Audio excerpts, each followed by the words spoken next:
Do you have high triglycerides? Do you want to know how to lower them? In this video, I will tell you 7 bad foods that increase triglycerides, 7 classes that you will avoid, and also the 7 best habits that really help you reduce and lower triglycerides.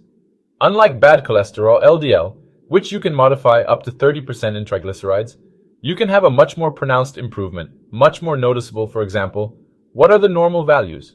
Up to 150. And if it is without fasting, it is true that you can do it without fasting, yes, but these values are changed. They are normal up to 175. I did not say the lower limit. The normal would be from 50 to 150. So I often see people with much higher results. And with these modifications, they can naturally, only with healthy habits, be able to control and reduce this risk factor, because triglycerides are a risk factor for cardiovascular diseases, for heart attack, for stroke, and there is also another risk when they are much increased, greater than 1000. You have an inflammation in the pancreas called acute pancreatitis, which is a serious complication and should be avoided.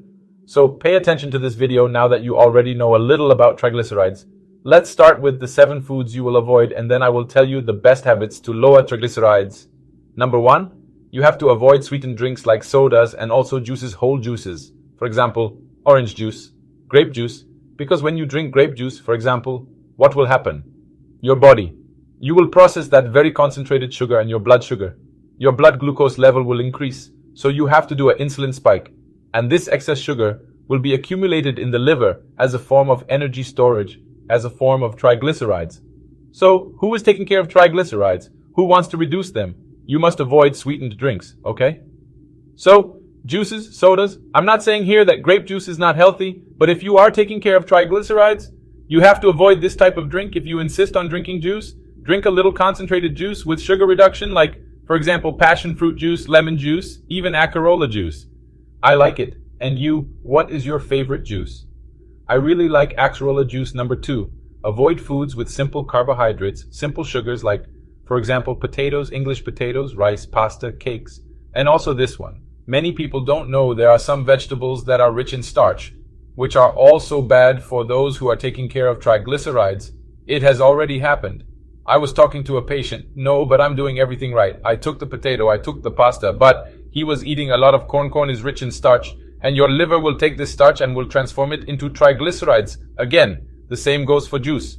This is for those who are taking care of triglycerides. You have to reduce starch-rich vegetables, like, for example, corn and peas. So it's not because it's a vegetable that it won't increase triglycerides. It does increase.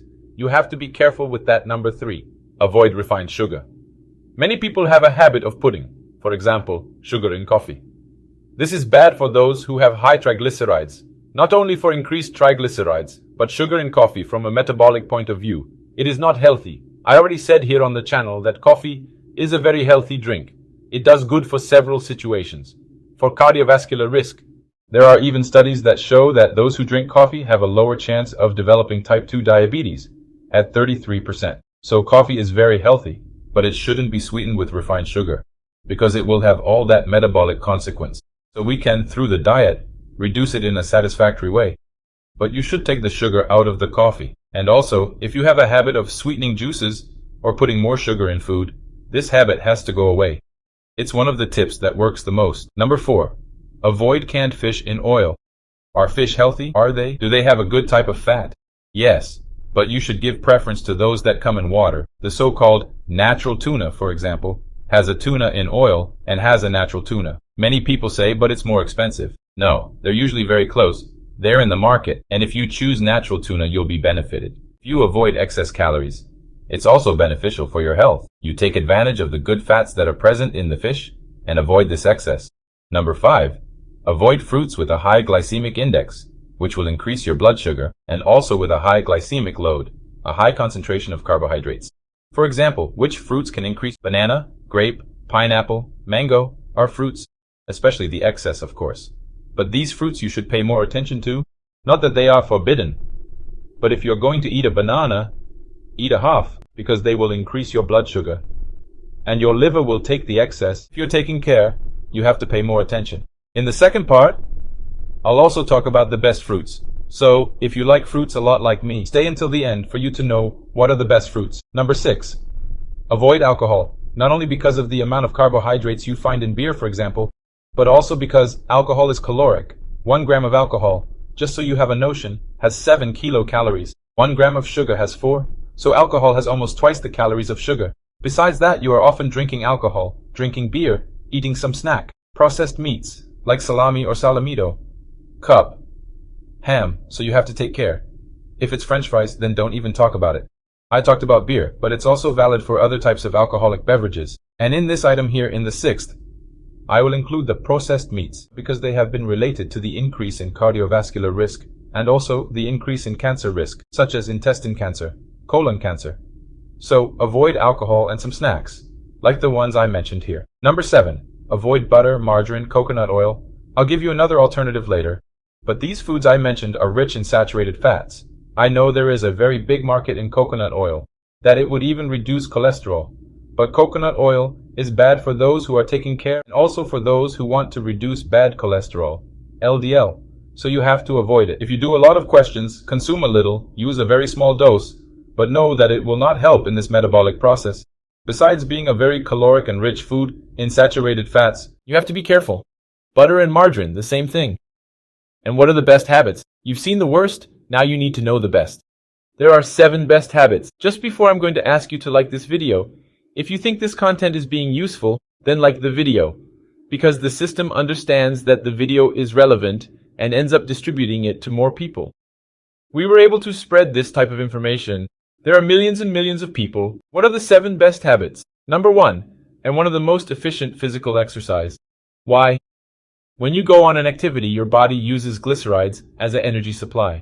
So that's why many times you're fasting and you can do an activity. Because the body rescues this supply, it takes the glycerides and turns them into energy. So physical activities are very efficient in reducing and improving metabolism. What kind of exercise? You can do what you think is best. If it's walking, if it's gym, as in my case running, you can pedal. But don't limit yourself too much to the type of exercise. Focus on doing an activity. What do you prefer? What's best for you? What do you do? Write it down for me because I always like to read. I read all the comments. Number 2, I talked about butter, margarine. What option can you use? Olive oil. Extra virgin olive oil. It is efficient in improving the lipid profile of fats in the blood, and it's an alternative for those who are taking care of their glycerides. Of course, you can't consume excess olive oil because it's a caloric food. It's healthy, but it's too caloric. So, instead of coconut oil or margarine, use olive oil. For example, in salad, it's worth it, and it's a great modification. The olive oil has already been related to the improvement of the good cholesterol, the increase in HDL levels, so it's worth changing. It's an exchange that will do good for your health. Number 3, about fruits. What are the best fruits? Fruits with low glycemic index, like strawberry, guava, avocado, peach, orange, but you have to eat it with fiber. There's another fruit that is very good, but it's hard to eat. Lemon. But if you like lemon, like me, it's worth putting it in your diet. Many people say, and lemon juice? Lemon juice is good. It's far from being that miracle that people talk about on the internet, but it's an option for those who like it. A juice, for example, make a lemon juice. You will be fine.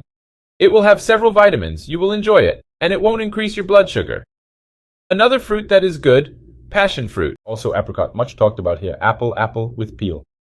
Apple has a type of fiber that helps in the fat part, for example, pectin. There is even that phrase, eat an apple a day and keep the doctors away. Because apple is really a very healthy food. It has a low glycemic index. Okay? So I gave several fruit options. It's not for you to stop eating fruits, but you should eat them, okay? You have to eat fruits that are rich in antioxidants, vitamins, minerals, but you should have a preference for these fruits with a low glycemic index. Number 4, fiber consumption, such as chia, flaxseed. In addition to having good fats, they reduce the glycemic index of foods. Because when it comes to digestion, in addition to being more satiated and also eating less, what happens is that you will not make that increase in blood sugar. You will not make that peak of insulin, which is harmful from a metabolic point of view for those who are taking care of glycerides. So, add it to your diet. And oats, I know a lot of people will ask, as oats have a higher concentration of carbohydrates, of sugars, especially for those who are taking care of glycerides, you should avoid it. I like oats a lot. I eat oats, but I have no problem with glycerides. I said in another video that I used oats, that I liked. Many people were asking, but how so? Here I am speaking specifically for those who are taking care of glycerides. It is worth choosing fibers such as chia, because in addition to being less concentrated in sugars, you will consume less. So, do the test, take a little pot of yogurt, put a little chia, and put a little oats. Just with a little chia, it's already cool, you're already satisfied. It's okay. In addition to being more concentrated in oats, you have to put a greater amount, okay? So it's not that it's bad. The point is that those who are taking care of the sugar part, the blood, the glycerides, have to do something. You have to avoid oats. Number 5, gradually remove the sugar, little by little. Do you remember what I said about sugar in coffee? So if you're drinking, if you like sweetened coffee, don't take it out of 1 hour for the other. Start little by little, do it in 3-4 weeks, so you can get used to it. Then you won't be able to drink normal coffee anymore. You'll prefer bitter coffee. This happened to me and to several people that I already gave this tip, so it's worth taking the sugar out little by little. Number 6, assessing metabolic and hormonal diseases. And here I'm going to draw attention to the thyroid disease. When the thyroid can't produce adequately T3 and T4 in hypothyroidism, because it can cause an increase in triglycerides. Or even worse, you already had an increase in triglycerides, and from 1 hour to the next they increased a lot. And if other hormonal diseases, such as excess cortisol production, hypercortisolism, which can also alter this part of the triglycerides, but they are rarer diseases. I'll leave the focus here on the thyroid. High triglycerides are often associated with other metabolic diseases, because these diseases share the same risk factors, as is the case of obesity, malnutrition, sedentary lifestyle. So you have to also assess the part of sugar in the blood, part of diabetes or prediabetes, and also part of the liver, of the fat in the liver. And tip number 7, and also one of the most effective tips, along with physical exercise and sugar reduction, which is weight control. Why? It was seen in a study that patients who had high triglycerides and had a 5% weight reduction, they were benefited from reducing these levels. So weight control is very important for those who are taking care of their triglycerides. From 0 to 10, what grade do you give this video? If it's 10, I'll make more videos like this one. Also tell me which city you are watching this video from, which part of the world you belong to, which country. I always like to know the places you are seeing. I've traveled a lot. I've lived in several places, so it's always a great satisfaction. I'm from Porto Alegre. Now I'm going to leave a suggestion for you to watch. It's a video I talked about diabetes. 12 tips